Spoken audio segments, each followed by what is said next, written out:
அன்பு நண்பர்களே, உங்கள் அனைவருக்கும் என்னுடைய மாலை வணக்கம். சில பேர் நான் எப்படி பார்க்கறது, செல்போன் நம்பர் இருக்கும். செல்போன் நம்பர்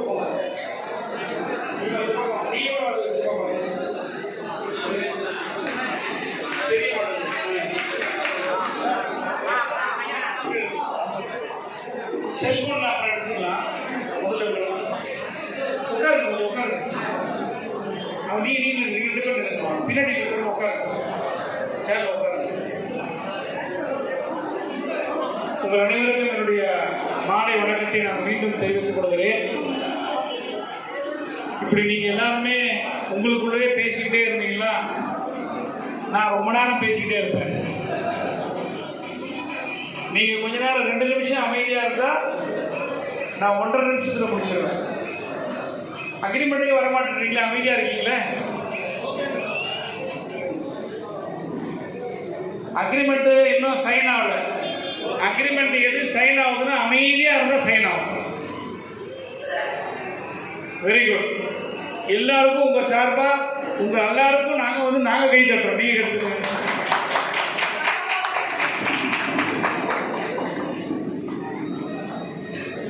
உங்களை எல்லாம் எதுக்கு நான் இங்க கூப்பிட்டுருக்கிறேன்னா,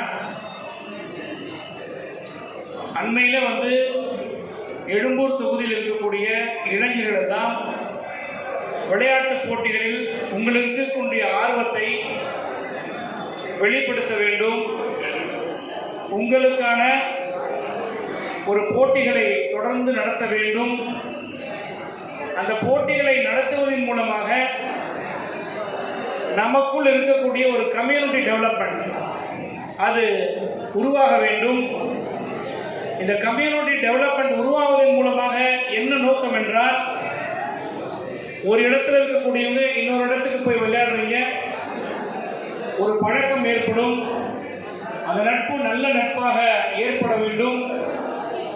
இன்றைக்கு சமூகத்தில் தீய பழக்கங்கள் எல்லாம் குறையோடி போய் கொண்டிருக்கிறது. இவற்றிலிருந்து நம்மை காப்பது மட்டுமல்ல, நம் சமூகத்தை காக்க வேண்டிய பொறுப்பும் நமக்கு இருக்கிறது. இருக்கா இல்லையா?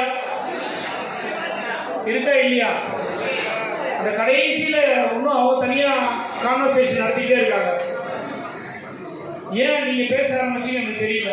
நான் என் அக்ரிமெண்ட் படி கரெக்டா இருக்கேன், நீங்க தான் வயலேட் பண்ணிட்டு இருக்கீங்க.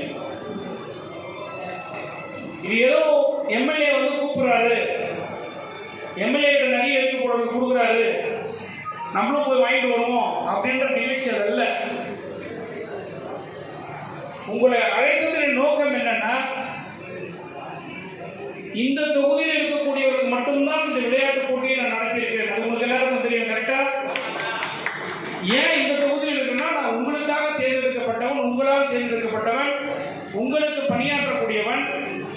அரசியல் கட்சி சார்ந்த ஒரு நபராக இருந்தாலும் கூட என்னை சந்திப்பதற்கு, நான் உங்களை சந்திப்பதற்கு ஒரு தளத்தை, ஒரு வழிமுறையை ஏற்படுத்திக் கொள்ள வேண்டும் என்ற நோக்கத்தோடு தான் நம்ம எக்மோர் உதயநிதி ஸ்டாலின் ஸ்போர்ட்ஸ் கிளப் என்னை உருவாக்கி, அதன் மூலமாக கடந்த மாதம் விளையாட்டுப் போட்டிகளையும் நாம் ஏற்பாடு செய்து நடத்தி பரிசுகள் எல்லாம் வழங்கியிருக்கிறோம்.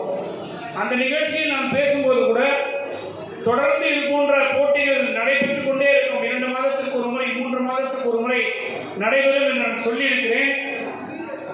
அதன்படி இப்போது தேர்வுகள் எல்லாம் சிலருக்கு வரும். பிப்ரவரி, மார்ச். இது முடிந்த பிறகு மறுபடியும் மார்ச் மாதம் இது போன்ற விளையாட்டுப் போட்டிகள் எல்லாம் நடத்துவதற்கு நாங்கள் தயாராக இருக்கிறோம். இதையெல்லாம் உங்கள் தொகுதியில் நம்மளுடைய தொகுதியில் இருக்கக்கூடிய உங்கள் நண்பர்களிடத்தில் போய் சொல்ல வேண்டும். நண்பர்களிடத்தில் சொல்லுவதன் மூலமாக, இது போன்ற போட்டிகள் நடைபெறுகிறது என்று சொல்லுவதன் மூலமாக இன்னும் அதிகமான விளையாட்டு வீரர்களை நாம் பெற முடியும். வெறும் விளையாட்டுக்கு மட்டும் நீங்க என் கூட வரணும் அவசியம் இல்லை. நம்ம தொகுதியில் என்ன பிரச்சனை இருக்கு, உங்க தெருவில் என்ன பிரச்சனை இருக்கு, உங்க நண்பர்களுக்கு என்ன பிரச்சனை இருக்கு, அதுக்காக உங்க நண்பர் எல்லாம் கடன் வாங்கிட்டாங்கன்னா அதை திருப்பி கேட்க வேணாம். பொது பிரச்சனைகள் என்ன இருக்குன்னு சொல்றதுக்கு கட்சி, வட்டம், நிர்வாகம் அப்படிங்கிறதெல்லாம் தாண்டி ஒரு தொகுதியில் இருக்கக்கூடிய 500க்கும் மேற்பட்ட விளையாட்டு